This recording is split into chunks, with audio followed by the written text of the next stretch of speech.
చెరకులోని తీపు, just as there is sweetness in the sugar cane, మిరపలోని కారము, just you find the hot stuff within the chilies, వేపలేని చేదు, bitterness in the neem, పువ్వులోని వాసన. the fragrance of the flower. ఇది దేని యొక్క ప్రభావము?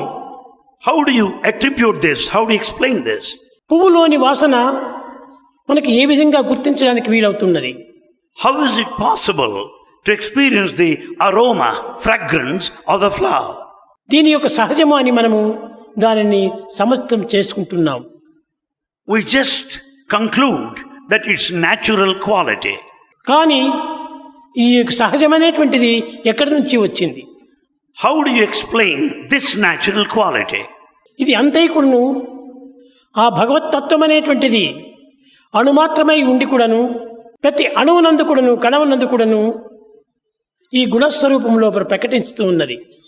It is the manifestation and the expression of the divinity in every cell of these objects and the creatures. ఇట్టి దివ్యత్వాన్ని గుర్తించుటకు అనేక విధములైనటువంటి యొక్క అవకాశములు కూడాను కలుగుతూ ఉన్నవి. There is wide scope and chance to know and visualize the divinity.